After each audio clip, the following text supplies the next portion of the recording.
Why are people suffering from scarcity, from the lack of water, etc.? There are answers to these questions. Okay? These scarcities are created by the power structure. But they're also related, of course, to the climate crisis and deepening inequalities, which is what I'm going to say a little bit about. Now, I'm going to share this brief sort of input with Comrade Ferrial. Everybody received this document, the strategy concept note?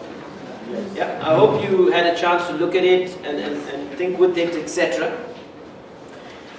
So, in the light of us kind of putting our analysis together yesterday, talking through the big issues related to the climate crisis, how we've been responding to the drought, state failure or the limits of what the state is doing, the challenges around Eskom and building a new energy system. These are all elements of this big picture problem. It's a big problem. It's an interconnected problem. And we need to have front and center, besides a good understanding of these issues, and that's why Ferrial is right, all these spaces are learning spaces, and we've got to constantly refresh ourselves with where the debates are, where the science is, what is the frontier of struggle, constantly. So having done that though, we need to think about how do we go forward? What is our role, our collective role, our collective responsibility? What can we do? Now we are not starting off from scratch. Everybody sitting in this room is at the front line. Everybody sitting in this room is doing amazing work. Okay? Everybody in this room is trying to deal with this big problem, this interconnected problem in their own way. So that is a very positive starting point. For us as COPAC, a vibrant partner of the South African Food Sovereignty Campaign, the proposition we are putting forward to you here today grows out of our own activism. It grows out of our activism around food sovereignty campaigning, and I'm not going to get into the details of that. I think by now you have a feel about where we are coming from. And in that activism, we've reached these very profound conclusions. We've got to bring it together. We've got to have this convergence, because the problem and the crisis is deepening and is worsening. Okay? And this is where all of us have to be introspective, all of us have to be self-reflective in thinking about how we find each other. It's very, very important. This is not about one big man, this is not about one organization capturing resources, etc. It's about us moving beyond turfs, moving beyond our silos, and finding each other genuinely around the biggest issue of our time. The biggest issue. The issue that's going to determine the fate of everyone in this room, everyone living and working in this country, on this continent, and on this planet. This is the fundamental issue. Climate change, a heating planet. Now, the strategy note that we've shared with you reinforces a theme that we also started talking to yesterday. The interconnected nature of crises. The fact that crises today manifesting, coming to the fore in our country, are crises also manifesting, coming to the fore on a global scale. And these are crises that are dangerous. They have the potential to unravel all our societies and take us into barbarism. Each for themselves, dog eat dog on a mad scale. It's already there. It's inside the system we have with deep competition and so on, governing and shaping our lives. Survival of the fittest, deep individualism, deep greed, and so on. So the makings are there for more barbarism. And if these contradictions, if these dangerous contradictions come together, and they are, they will unravel our societies, because our societies are not strong enough to deal with them. Okay? We are seeing the stress of the drought right now. We are seeing its consequences. We are seeing its impacts, etc. So climate change is happening. We've registered this point yesterday. And it is happening at a pace and a scale that even the world scientists didn't anticipate. The changes that are happening right now in the Arctic, etc., are happening if you like, as a big surprise to most. Okay. At the same time, we are seeing sea level rise. So there are 20 island states right now that are called the most vulnerable island states in the world. These island states will disappear. They've already started buying property to move their populations off their islands. One of the islands has already started a process of evacuation. So the vulnerable 20 nation states are already dealing with rising sea levels, a consequence of climate change. And we've already seen and we've spoken about the hurricanes, we've spoken about our drought already. And so we are living through the climate shock. And that is why it's important for us to take stock of it, to reflect on it, and to think about how we're going to intervene and move forward in a bottom-up, democratic way. The other very important points about climate shocks that we must take on board in our politics and our activism is that it intensifies existing inequalities. That's what it does. So we are starting from a place as a society, we are one of the most unequal societies in the world, post-apartheid South Africa. We're a poster for how people should suffer. Okay? That's what's wrong with this country, how people should suffer. Because those that have, just have too much. All right? There's an over-concentration of wealth for the past 24 years of post-apartheid in South Africa. And you talk about Whitey Basson getting a bonus of like 60 million per annum and so on. That's how people get paid here, okay, at the top. All right?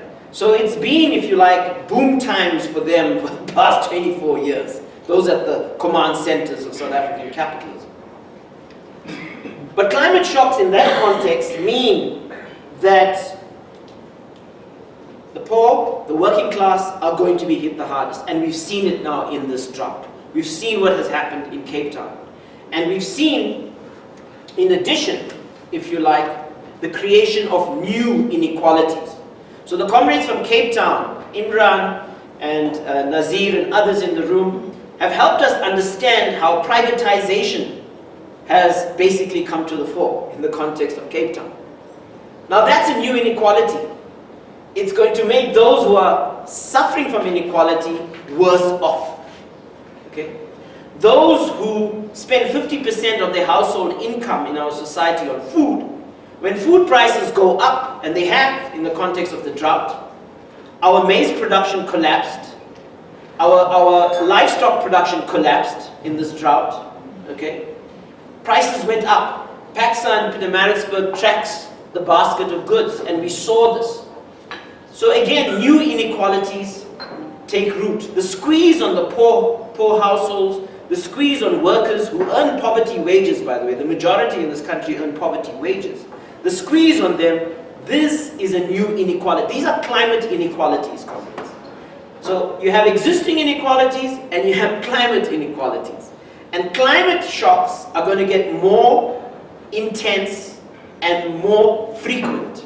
So think about what these shocks mean for our society, for our social relations, for our social and political order. The other point to make and to underline is that we are seeing this convergence. So it's not, climate change is the most dangerous ecological contradiction. But we are also surpassing and overshooting other planetary boundaries. We are surpassing water boundaries. Ferrial has spoken about the scenarios for 2030. Okay? We are surpassing a whole lot of other boundaries in terms of the concentration of certain chemicals in parts of our global ecosystem. Now the Norwegian Sustainability Institute has at least 9 of these boundaries. They've done the maths and the modeling for 7 of them, and we are overshooting 7 of them. In other words, comrades, we are living right now on planet Earth in deficit. You know, it's like your bank account, right? You take an overdraft on your bank account to do whatever, okay? And that's how you're living. That's what's happening to planet Earth. We're living on overdraft right now. But the climate contradiction is the most dangerous one because it can wipe us all out. At a 3, 4, 5 degree increase in planetary temperature, human life will become almost impossible. So for 10,000 years, or 11,000 years if you like, we've had a relatively stable climate. We are now changing that, and it's got to do with what the corporations are doing, what the powerful states are doing, and so on. But this is converging with food crisis, water crisis, the crisis of our democracies. So we've got to keep that in mind, and South Africa is, if you like, a classic case of this convergence of crises. There's also a crisis of political leadership. So this challenge of wiping us all out, what we call ecocide, yes, big word, but it's a word that actually comes from indigenous people's movements in the Andes, in the Americas. They talk about ecocide and the crisis of civilization. They are saying that the dominant system we have is wiping us all out, and not just humans, other life forms as well. Species extinction is happening at a rate unprecedented in human history. Okay? So ecocide is the result of failed global leadership. Failed global leadership. Now there's a debate to be had here. But if you really look at the Paris Climate Agreement, it didn't deal with the carbon extraction industry. It didn't deal with the oil corporations. It didn't deal with shipping and its emissions. It didn't deal with the aeroplane industry and the emissions that come from that. So all the elephants in the room, even the big industrial states, have been left off the hook by the Paris Climate Agreement. So this pledge and review mechanism is a weak mechanism. All right? We need clear regulated reductions in targets. We need serious commitments to renewable energy, socially owned, and so on and so on. That is not there. What you are seeing are false solutions that Daveen is talking about. Geoengineering. They want to use the arrogance, the hubris of the domination of nature to say we can manipulate nature and solve this problem. We can put some chemicals in the ocean, that's geoengineering. We can put some chemicals in the atmosphere and we can solve this problem. It's a joke. It's a dangerous way forward for us. There are simpler solutions. Okay. Ensuring that our existing forests are protected, ensuring that we plant more trees, ensuring that we transition with all the systemic alternatives we are aware of. Okay? There are solutions. This is madness. There's also, if you like, a serious crisis in our national political leadership.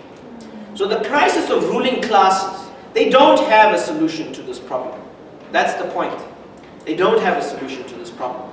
But there are solutions that have come from movements, that have come from progressive forces on the planet, indigenous movements, La Via Campesina with food sovereignty and others, climate jobs campaigning led by unions, socially owned renewables, etc.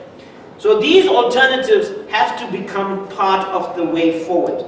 Our task as part of convergence is to make this the common sense, is to make these alternatives the way forward. It's the long march through civil society, comrades. That's what we're appealing to here, to you today. We have to do that hard mass work to bring it all together. And we did it against apartheid. We can do it again. So, the crisis of leadership, of elite leadership, of ruling class leadership, shouldn't become our problem. It's an opportunity for us to build citizens' power, public power, people's power. Now,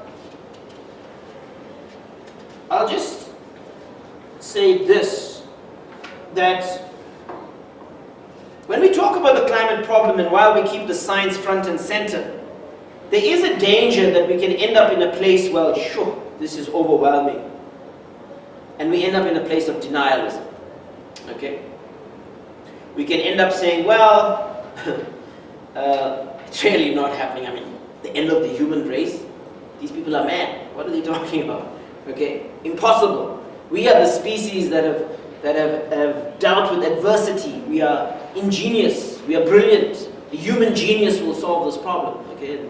We can forget about it. The elites will solve it. But there's also catastrophism. we can end up in a place where it's end of times, okay? And we all start praying, and prayer is fine, okay? But we end up becoming so debilitated, even psychologically, all right? The world is coming to an end. There is a window guided by the science for us to act and to act now. That's the issue. The imperative is now, okay? If we don't act based on the science, the window is going to close. It's as simple as that, okay? So this is not scaremongering. This is not just ringing alarm bells and saying, here's the doomsday clock. It's the science. The science is saying we must act now. And yes, we are an intelligent species. And so we should act now, okay? So if we are going to move forward, we need to move forward with this understanding that we have to aggregate, we have to bring together mass power as part of a climate justice movement. We have to understand the class, race, gender, and ecological impacts of climate change and climate shocks. We have to build solidarities in this moment and beyond. Solidarities that endure. Solidarities that recognizes the pain of all of us. Very, very important. In a genuine way. We also got to ensure that we knit together a set of perspectives that overcome our differences. So the question of coal jobs, and I'm really glad Comrade Vuyo made the time to be here. We also invited NUM, by the way, and they were busy, they couldn't make it. The issue of coal jobs is a very important issue for this just transition. But the energy transition is just one part of that larger transition. That's why we need water, we need food, we need public transport, and a whole set of other propositions, climate jobs. But the coal jobs issue can keep us apart. And I'm hoping there's a process of clarification going on in the debates and the exchange. So NUMSA, as far as I'm concerned, is very clear. They understand that the climate crisis is a serious problem. But they also understand that the state is not committed to a deep, just transition. It wants workers to pay the price. So they want to defend jobs, but they also want to transition ESCOM. And I think that that is a very important position for us to engage with, think with, and elaborate with NUMSA. I'd also say this, that if we are to converge, then we have to build on our traditions. We have a tradition of Chartism in South Africa. It's an indigenous tradition, it's a homegrown tradition of Charterist politics. The Freedom Charter was a very signal moment in our liberation struggle. It put forward an emancipatory vision for where we want to go, inclusive of all the oppressed and those willing to stand with the oppressed. It was a programmatic turning point. It was a turning point for movement building. The Freedom Charter redefined the history of South Africa in very, very profound ways. We are at a similar moment. We need a charter that confronts the complexity, the interconnectedness, the depth and the scale of the climate crisis. We need a charter that brings together the aspirations, the visions, the alternatives, the answers of Democrats in our country. This has to happen now. We cannot wait for the next drought. The next drought will tear this country apart. It's as simple as that. Okay? So we have to act now in a way that is responsible with our historical moment. It's requisite with our historical responsibility. In that context, we are saying we need a charter that talks about sustaining life. Sustaining life of human beings and non-human beings. All the other life forms on planet Earth are being destroyed because of the capitalist system. They have a right to exist as well. Okay. So we need a charter that talks to sustaining life. We need a charter that talks about generational justice. Capitalism is too caught up in short-term cycles. The profits for every quarter, and so on and so on. The next year, etc., etc. We need to think in terms of those that are still coming, those who are alive and are growing up, the Courtneys, the Aishas, the Elgins, the other young people in the room, and the many thousands that are outside this room. Okay? They are going to have to endure the worst challenge facing the human race. Okay? So there's a question of generational justice front and center. And we need to make sure, and those of you who have children, I chose consciously not to have children, okay, politically, okay. But those of you who have children will understand in a very profound way also what I'm talking about, okay. So we need to have a commitment to generational justice in a very, very serious way, okay. We need to ensure that the rights of those who are not born, the unborn, are also protected. That is fundamental to what we have to do.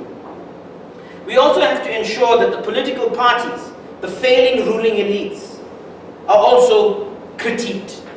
And they are critiqued from a position of where we are informed and where we do have answers, and we do have these answers. Okay. We've done a quick assessment of all the manifestos of the Communist Party, like the DA has issued their manifesto. We've looked at the EFF, we've looked at the ANC. They mentioned the energy issue. None of them have a commitment to the climate crisis. None of them. None of them. Despite the drought, despite what's hitting us as a society. Okay? So again, this is that denialism and that disconnect with our ruling elites and our ruling power structures. Okay? The slow violence of climate change, ravaging communities, and so on. We also need a charter that constructs a narrative that gives hope, genuine hope, that is grounded in climate justice, recognizing the existing inequalities and the climate inequalities that are going to come. We need a narrative that shows a way forward. So yes, the concept of just transition is contested, but we need to ground it around the alternatives we all have been fighting for, we are all championing. We need to give it substance, okay? It's an idea that's got to go beyond rhetoric. We've got to say, yes, we want a just transition and it means A, B, C, D. That's very, very important. Okay? So we can say on ESCOM, this is what we're saying concretely on ESCOM. Okay? On the transition to sustained life, to ensure generational justice, and so on. We also need a tool that can help us engage government. A tool that can place this climate crisis on the national agenda. Not as an add-on to the National Development Plan, I'm sorry. Okay? Not as an add-on as one other charter from some sector. No. We must have an instrument that brings together all these interconnected crises, that provides solutions and says this is the way forward for the country. It must provide intellectual, moral and political leadership. It must provide a signpost for where we want to go as a country. In building together and aggregating classes, races, gender, and, if you like, ecological relations. We also need a compass to build from below, because this is the new politics of our time. It's not about saying, come government, deliver, no. It's about building our own food systems from below. It's about building the water commons from below. It's about zero waste and working with recyclers. And I've worked with many recyclers as an activist on zero waste and so on and so on. So building the alternative now becomes important. And it's not the bureaucrats, it's us. It's people's alternatives. We own it, we build it, we institutionalize it, we give it capacity, we give it scale.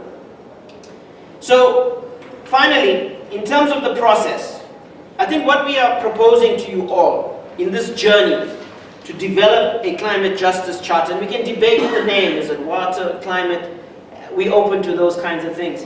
We think in terms of a process. Phase one of that process is before the elections. And that means that we go down to the ground and we foment and we incite the conversation. You're already having it, it just might mean deepening it in some places and so on, all right? And from our side, we are making a humble and a modest offering, and we're going to share a set of tools with you that you can take to enable that conversation. So we have as many people's resources, as many people's dialogues, as many people's conversations, and this doesn't require money, comrades. This requires sitting around a tree and having a conversation in a village. It means accessing the community hall and talking with a few activists, etc., etc. This is what we can do. It's within the means of our activism. It also means we develop a social media strategy. So when they were developing the Freedom Charter, they never had social media. If we are going to develop a charter today, we have social media. We can invite the public, wherever they are in this country, to input in this process. Through Twitter, through Facebook, I don't know what else is out there. That's the only two things I know. But there might be other things, okay? That we can bring people into the conversation. There's a demos. There's the people out there even on social media. Social media has expanded our public sphere, okay? For conversation, for debate, for engagement. Some of it toxic and mad, some of it okay. But let's try and use that space effectively for this. So that the conversation is not just happening in this room, it's not just happening in our localized spaces, it's happening even in the cyber sphere. So that's another dimension on the process. We also then work towards a water, food and climate crisis conference in early 2019, and where we bring together now a broader base of forces. Okay? We go back to our constituencies, to our networks, etc. We bring them all together and we unpack those alternatives that we all own, we all are championing, and we place them into that conversation around the way forward. We then move to the elections phase of this engagement. And we use that elections moment because that's when the spotlight is on, right? All these parties want to show us how good they are, they're all wearing their Sunday best and all of that. But we come in there and we say, no, there's a gap here in this elections discourse. There's something missing, something that's essential. And that is this climate crisis and the way forward. Okay? So we use the elections moment. So the idea is to have a people's assembly around April. So we go back, we go now to the ground, we come to the conference, we go back to the ground after the conference, and we come back to the People's Assembly. And the People's Assembly adopts this charter for South Africa. Okay? We then use that electoral moment to profile it, to surface it. We basically send an open letter to all the political parties, and hopefully all the organizations part of this process can sign that letter. Okay? We have handovers of the charter, etc. during the elections moment, and so on. We engage local government, we use local radio, community radio, etc., etc. And then finally, after the elections, we have the third phase of this campaign intervention. We institutionalize our relationships. We set up a South African Climate Justice Forum as a loose network, and we also then get various institutions in society to adopt the charter. So, at WITS, we will take the charter to the Senate of WITS and ask them to adopt the Climate Justice Charter. We will do it in our religious organizations, we will do it in our workplaces, etc. We march through society, through civil society, and we get as many endorsements for this Climate Justice Charter, and we build a directory of all these organizations. Now, I don't know how many of you have read the Constitution, but there's a powerful opportunity inside the Constitution. Okay? And one of the lawyers actually at WITS also alerted us to the Section 234 in the South African Constitution provides for Parliament to adopt charters. Okay? So we can have 20,000 organizations, minimum, supporting this charter, endorsing this charter. We go to Parliament and we say, evoke Section 234. We want this charter to be adopted in Parliament as part of a way forward for the country. And then, of course, what we also do is that we continue building from below. We keep the momentum going around people's alternatives. We develop a tool that can translate the charter into policy for organizations that have adopted it. So WITS adopts the charter, but also adopts policies now to make it happen. Similarly, religious organizations, workplaces, schools, clinics, etc., etc., etc. And we also develop a tool that helps people develop plans, responses to the local government's response. So the climate bill talks about planning, by the way. And as people's forces, as local forces, as mass forces, we are not organized to respond to that climate bill from below. This will give us the ammunition to develop people's plans at local, provincial, and national level. So comrades, this is the proposition. This is what we're hoping that you'll reflect on with us, think with us about this, and so on. But we're not done yet. I'm just gonna, so part of this whole process, the video and what Vish was talking about was, we were talking about how the fact that climate change affects everything, and he's covered all of the, the theory around that, and he's covered all the issues.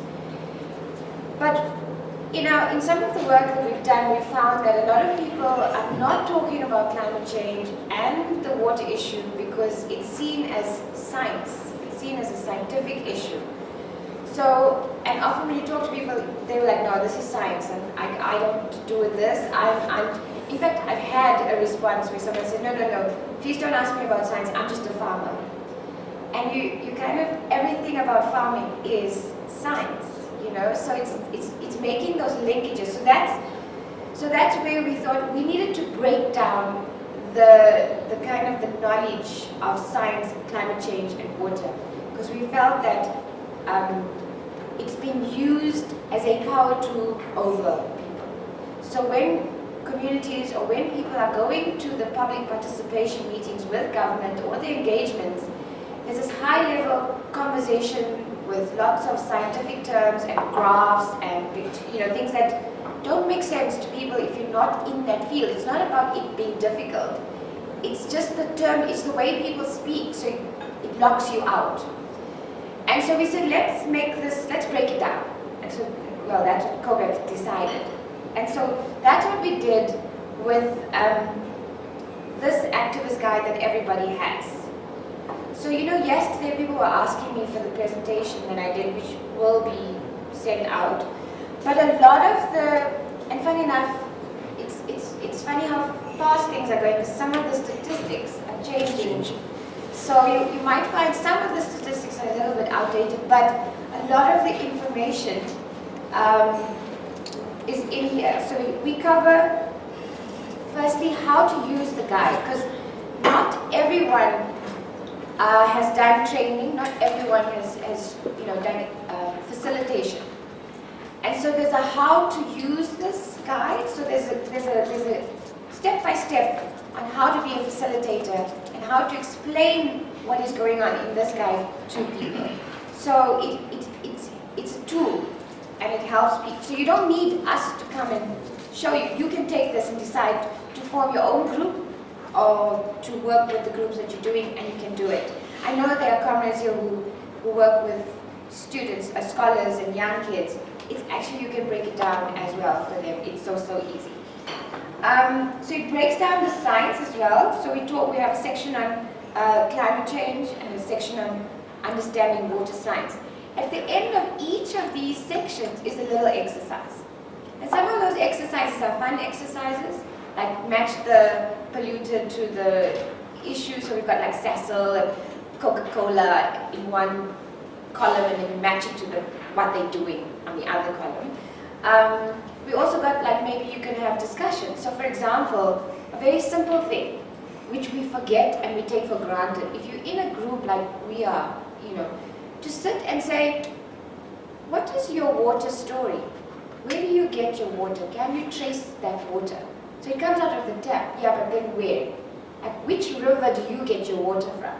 Which dam do you get your water from? And so it asks you to think about all of those things, right? And then it talks about so it breaks down the science, and then it deals with the hydropolitics. So who controls our water? Who has access to water? And then it also deals with the governance issues, the policies. Some of the key policies that maps out our water in South Africa. So everything we've been talking about is in here in a very simple way that you can now understand. There's a National Water Act, and then there's the National Water Resource Strategy. What does it say? It kind of summarizes it for you. So that then takes us to the end, towards the end, which is the part that it covers here is what can you do and how to organize. I think people know how to organize, but this helps in terms of this issue. Now, when we wrote this, we called it a water charter because we were in the belly of the drought, and I think we still are. But we realized that it's not just a water charter. That while it is water, it's actually a climate justice charter that incorporates everybody's issues. I just want to get to that section. So it says how to get organized, and I think people know For a start, when you're in organizations, etc., you know how to get organized.